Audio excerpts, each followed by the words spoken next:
day center outreach, we try to provide a lot of great resources there, and then we're also very clear about what we're not able to do since we are medical case managers. We're not case managers that work with patients and clients on housing specifically, but we work closely with the housing case managers in the day center. So we just make sure that the ladies that we're working with, they might have a lot of things they want to talk about, and housing might be their first priority, and that makes a lot of sense.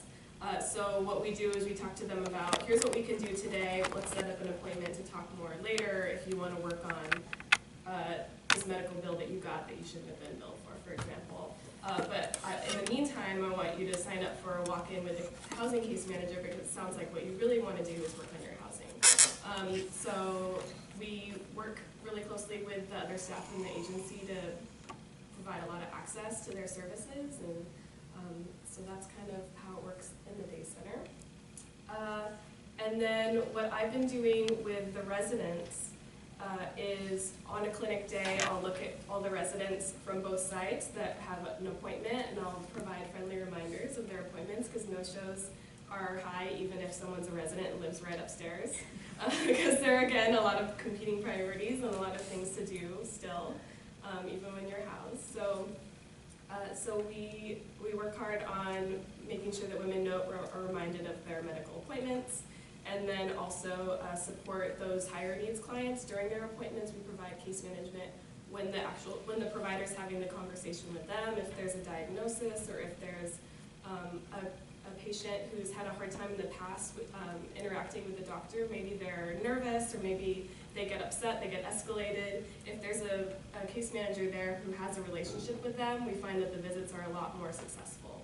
So we'll actually provide that on-site where we are in the actual visit with the provider with them, and we'll do that off-site too. So if there's a client who keeps missing a very important appointment to get a biopsy, for example, I'll go with them and make sure that they have the transportation, that they get checked in. Some people can become very overwhelmed by the process and just by the prospect of getting a diagnosis they don't want to get. So providing that support, not only emotional support, but also just kind of the logistical support so that they can just focus on, you know, getting something done is really important.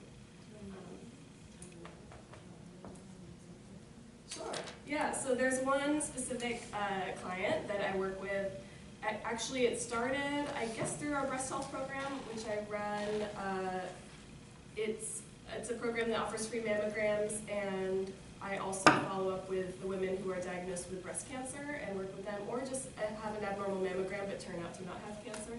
I work with them through that process to make sure that they get the proper follow-up, and then I support women through diagnosis of cancer and through treatment.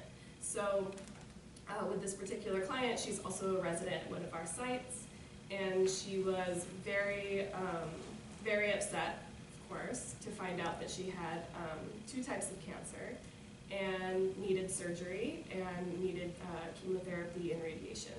And she was avoiding the doctor, she was avoiding all of our staff, and she didn't want to talk about anything having to do with her health, and she didn't want to meet with anyone, and she was basically in denial. So we worked really hard to just keep that relationship going, let her know that we're here when she's ready to work on it, and it took a few months for her from her abnormal tests and her diagnosis to actually get into a gynecologist and start the treatment plan.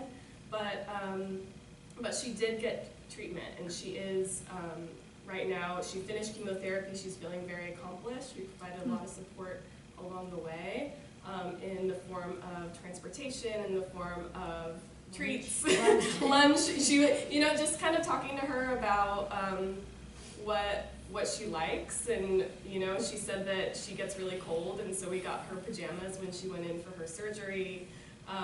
And she's always asking for a snack or a treat when we're out going to an appointment. So, if it was a tough appointment, I'd be like, let's get lunch afterwards. Just trying to make it as comfortable as possible, and all the things that aren't necessarily things that you think of on a to-do list of going to a doctor's appointment, but they're really the things that make the difference for the client. So she's been, I've seen a lot of growth with her, just in the sense that she's kind of taking ownership of the process now as well, because we talked a lot about Just trying to educate her on how the system works, asking questions. A lot of times her oncologist will use really big words that I don't even know, and I'm just like, did you get that? And she's like, no. Okay, well, what are we going to do about that? And she'll ask, what does that mean? Can you break it down for me? Things like that. So just kind of providing her with some of the language to use at a doctor's appointment too. I think that it can be intimidating for anyone, and just working with her on that has been really rewarding, I think. So now she makes her own appointments. If she needs to reschedule her radiation, she does that on her own. She tells me what's going on, and I just check in with her from time to time and hear from her about how things are going and support if one resource or something kind of falls through. So still working with her, but she's been doing really well. So I think she's probably a good example of medical case management holistically. Because she used to get, she used to get really frustrated, like with doctors, and she would walk out, she would get mad, she would not ask questions if she didn't understand, she would just get overwhelmed and be like, F this, I'm out, bye, and like, we wouldn't know what happened. But so with Katie's relationship with her, she has really like grown, and now she's had very difficult conversations on her own with Medi-Cal, and like not gotten frustrated, which if you all have been on the phone with them, anyone would get frustrated. So she's really grown like a lot of skill building as well at the same time. So that's pretty big, because it's about, case management as a whole, right, is about teaching skills and kind of getting folks ready to not need you. And so teaching skills, testing those skills, letting them test things out, and then see how they do. If they mess up, you talk about why, it's no big deal, and lots of incentives, right? I think I would say that's how we also encourage a lot of preventative medical care in our clients. Like every time we have a screening, it's like a party.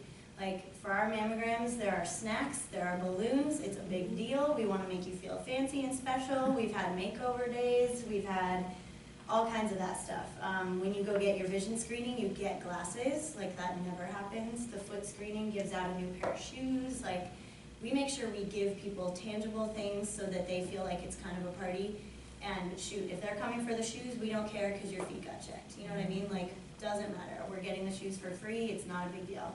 And it just makes it a little more fun. Like, I'd say in general, we try to do that at the Women's Center. Like, we try to have a little bit of fun because we know that they don't often have very much fun in their day. So we try to celebrate some things when people come. Like when this client first came for her mammogram, it took us about 6 months just to get her to get one. And she showed up by accident, thought the clinic was open, but it was mammogram day.